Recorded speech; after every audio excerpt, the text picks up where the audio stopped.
Welcome to the 42nd Annual Sun and Fun International Convention and Fly-In here at the beautiful Lakeland Linder Regional Airport. I'm Ben Coleman, one of your hosts today at the Florida Aviation Network, and you can view this on www.floridaaviationnetwork.com. And this is a group of volunteers that we bring this information to you for the love and the romance of aviation. We're all volunteers and we are here because we want to be here. If you're watching this on a television monitor or your 70-inch television screen on the wall, we want to bring you here to the airport. That's where it's happening. That's where you come to really see all the latest gadgets, all the new things coming up in aviation, and you get to meet some pretty important people around here. As a matter of fact, this is an international event. We have folks from all over the world. As a matter of fact, today we're proud to have some folks from Europe here with us today, and I'm going to let these folks explain exactly where all they're from. Dave. Good morning. Good morning to you, sir. And that's a flight lieutenant, equivalent to a captain in our Air That's Force. correct. Yes. And Dave, tell us what your role is here, along with Lawrence and Tasmin. Welcome. And relax. And Tasmin, if you can't tell, her posture is just absolutely perfect. And I just, we Americans, we get so slouchy. We kind of lean over and all this sort of thing. But I've always been impressed with your posture in the UK. But Dave, tell us where you're from and what is your role here with the Royal Air Force? So I'm a officer in the Royal Air Force Air Cadets. I've brought over 49 cadets and staff from the Air Cadets this year. We're all volunteers from all over the London South East region, so the bottom right hand corner of the UK. And this year is our 21st visit of bringing cadets over to volunteer at Sun and Fun. So you've come over here 21 times, so that would make you, what, 5 years old when you came over the first time? That'd be that. No, Okay. Not personally, but the organisation has brought cadets to volunteer here. This is my 5th year, and I'm involved with organising the camp. From when we finish 1 year's camp, we'll start organising the following years, getting the cadets recruited, getting them trained up so they're safe to operate on the airfield, and then all their flights sorted and then bring them out for the air show in April. Well, that's great. And I tell you, I'm glad that you brought two of your folks. We have a sergeant Hello. in the Royal Air Force cadet program. We do. And we have a Cadet Warrant Officer. Cadet Warrant Officer. And Tasmin, you have got to tell me about your scholarship. So I currently have a gliding scholarship. So that means that a glider is a plane that doesn't have an engine. So we do mainly winch launches, which is nice and fun, quite exciting. We take off and we do various different manoeuvres in the air, and then we land again. So the gliding scholarship means that we are able to go for solo as a glider pilot. And Tasmin, this is your first time on camera? Yes. Yeah. If you look at that red light there, you're talking to about 400,000 people in that little box right there. You're not nervous about that, are you? No. Excellent. Okay, that's good. But no, this is all a part of the communication skill that, more people would rather die by fire than get involved with public speaking, get up in front of a group and talk. That's a real statistic. And folks just typically don't want to, I guess they're nervous about things. And but this is your opportunity kind of to knock that down. And communication, and Dave, is it David or Dave? Dave. Dave? I'm sorry, Dave. Yes. It is Dave, not It's Dave. Dave, yes. Not Dave, okay. Dave, how important is it, and you have some more experience in this area, communication skills? I mean, in your involvement with the cadets and the cadet program, is not communication a very, very important key? Communication is essential to get information across to them clearly, whether that be a briefing that we're giving them to make sure that they're going to carry out a task safely and accurately and complete our goals, or to represent ourselves well to the general public and to recruit more people into our organisation so that they can benefit from it. How about your esprit de corps? And I'll give Lawrence a chance here to talk a little bit about esprit de corps, but what do you do to have your cadets a role model, if you will? I mean, every officer should be a role model. So yeah, we have the officers that are role models, but all the members of staff present themselves very well and act in a manner that you'd expect them to. But then we also have the more senior cadets, so myself and Tasmin are higher up in the rank structure, so we present ourselves well, we look good and we get more opportunities, which the cadets then aspire to be like us, and that gives them a great esprit de corps. We're all very proud to be part of it, and we'll willingly do anything to make ourselves better. And that's good, and I'm sure that you will, because this is just the beginning of your career. And where do you want? What are your aspirations? I know, and we'll finish off with you on the aspiration, because you're involved heavily with your aspiration as far as the teaching and education. Yes. But where do you folks want to wind up? Where do you want to? And I know Tasmin shared this with me earlier, but I wanted to share that with those 400,000 people out of that camera there. But Lawrence, where are you going to wind up? What do you want to do? You going to fly jets? I did when I first joined the Cadets, but I've changed my mind, and I would quite now like to be a physicist and study particles. A physicist? Yes. Okay. Now, you would rather do that than go out and fly and go at the big blue, wild blue yonder? It was quite a big decision for me, because it was something that I'd aspired to be since I was quite young. It was one of the reasons I first joined. But through Cadets, I learned quite a lot about the military lifestyle through the camps that we've been on to various RAF stations, and I decided it wasn't really the type of lifestyle that I wanted. While I would quite love to fly every day, the military life is not the one for me. But what's important is you've learned that, and you know that now, going into the future of your career field. And there's nothing that says that, because physicists, from what I understand, they make millions of pounds a year. No, unfortunately not. But with those millions of pounds, you can go out and buy your aircraft and fly yourself quite happily. Yes. Well, later on this year, I will be doing a pilot scheme with the cadets for 2 weeks, where I'll get the opportunity to fly solo, and that will contribute towards me being able to get a private pilot's license, which I hope to carry on and hopefully fly when I am older. Well, we've got to have, physicists, honestly, the aircraft need engineers. We have to have physicists to understand what goes on and how things are made. It is quite nice to understand how the plane flies. It helps.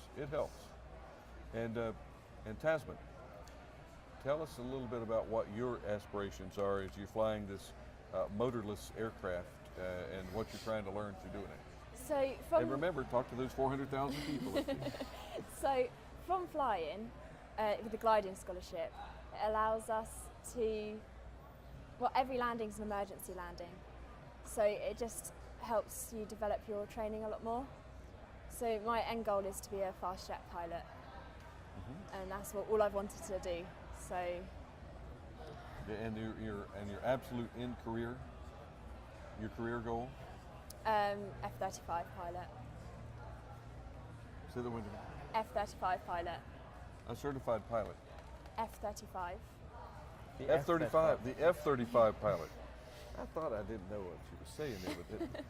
Okay, but before we started talking, what is your vocation? What is your education? You said that you were going to do. So when I get back, I start my basic training with the Royal Air Force Reserves. From there, I will complete all my training after about a year or two, a year and a half or so. Then from there, I'll be an intelligence analyst in the reserves, hopefully transfer into the regulars, and then continue my training from there up to pilot. Good. How are your grades? They're okay. Uh-oh. Okay. That's not. Dave, how are her grades? I'm not sure, I'm afraid. Oh. I don't know Tasmin before this camp that well, so I can't tell you about her grades. But now that we have discussed it, you're probably going to look into that. Yes, definitely. Okay. So now this gives you an opportunity to improve your grades. It does, yes. I've gained a lot from cadets because you can get a varied amount of different qualifications that you wouldn't be able to get anywhere else. Excellent, excellent. And as you go forward into your flight training, and you're going to be asked from occasion time to time, when you're in a group of people, okay, who's the best pilot in the group? And people start looking around, and who's the best pilot in there? Well, who is the best pilot of you two right now? Who is the best pilot? And I know you haven't gotten that far in your training, but of the two of you, who's the better one, better pilot? I'd probably say you, because you've actually done your skiing. Yeah, he hasn't done much flying. But so he hasn't started his scheme yet, and Yeah, I'm halfway so- through mine. So she's a lot further ahead than I am.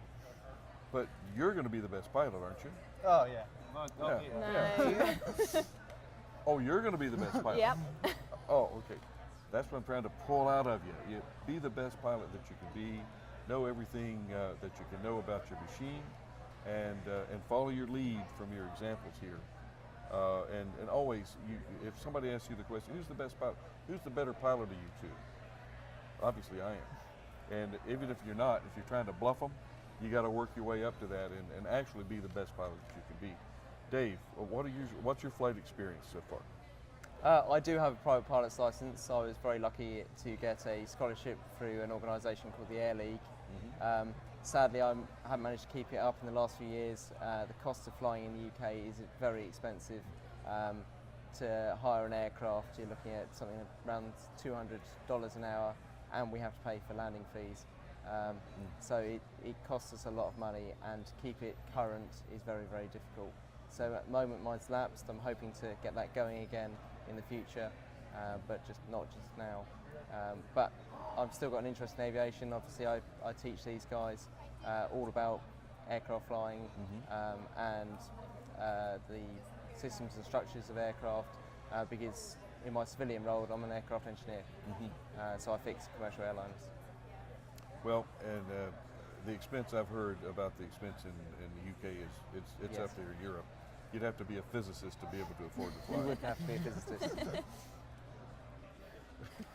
See, physicist is where it's at. Science, physics. But David, and how many cadets do we have here on this 21st visit from the UK? With this issue we brought 35 cadets, and they're being looked after by 14 staff. And where are you staying? Are you staying on the campus here, aren't you? We do. We're very lucky to have a fantastic campsite, which is ours year-round, but we just use it for the 2 weeks a year. We're set up at the back of the campground next to the early birds. So you guys are you're actually on field. You're in the field. Yes, we are. And, the cadets sleep in marquees on US Army cots, and the staff are very fortunate to have a couple of air-conditioned trailers. Oh, that's not fair. How are you guys? You don't let these guys get away with that, do you? Air Well, they have conditioning. given up their time, so might let them be nice. Well, that's a true gentleman. And again, you folks from the UK, the Americans can take a lesson from the politeness.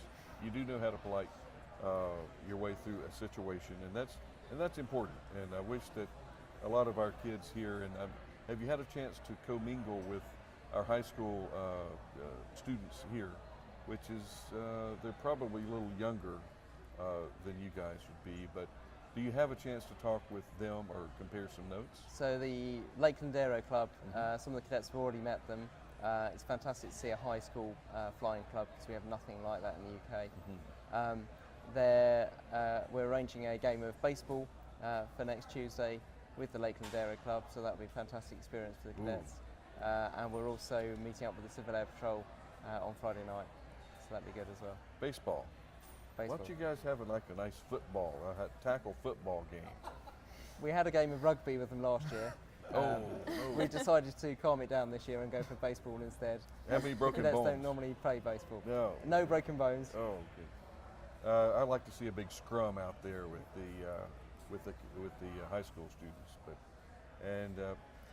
because we have a reputation here in the States with gridiron and Yes. football, NFL, and all that, and it's pretty brutal. It can be pretty rough. It can mess you up physically, but not as brutal as rugby. No. I mean, rugby is about as tough as you can get. I have a lot of respect for the UK lifestyle and the sport of rugby. What's this with cricket? I don't get it. No, I'm not a big fan of cricket myself either. I mean, you hit the ball, you throw the ball, but there's no real contact unless the ball happens to hit you. We like contact sports, forearm smash, but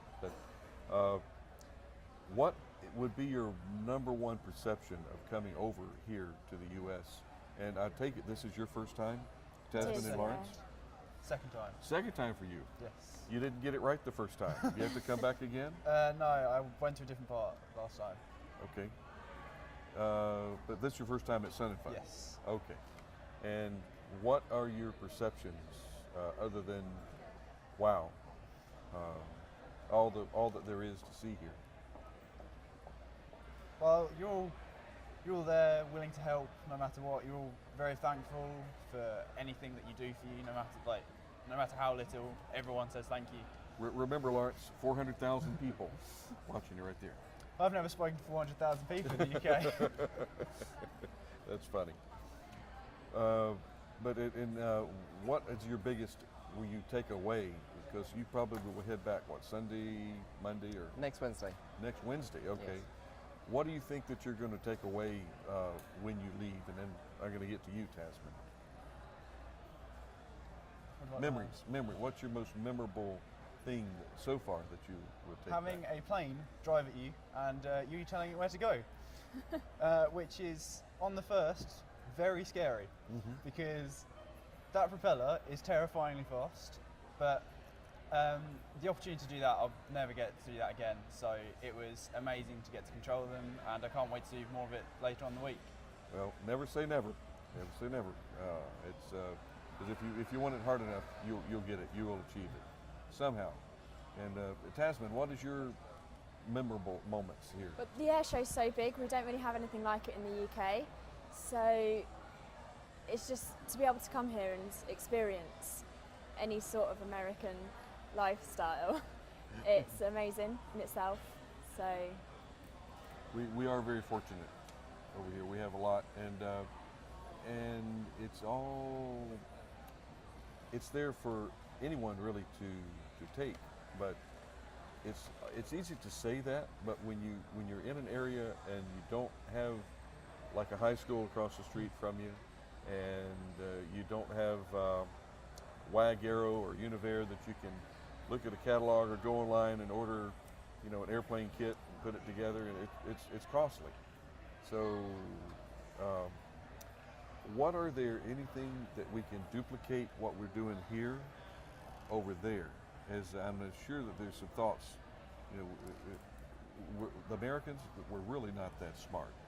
We're just very, very robust in what we believe in, and you guys have the same thing. I mean, why can't we do what we're doing here across the street in the UK? Other than with money the or funds? aviation culture, Yeah.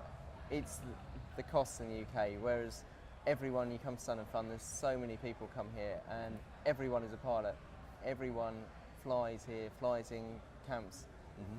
The costs are prohibitive in the UK to do that, and there's so many more airfields here.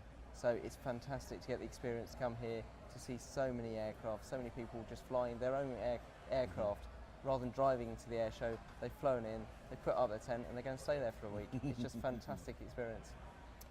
Well, I wish we could have you here all the time because we are a firm believer. If you want something hard enough, you will achieve it.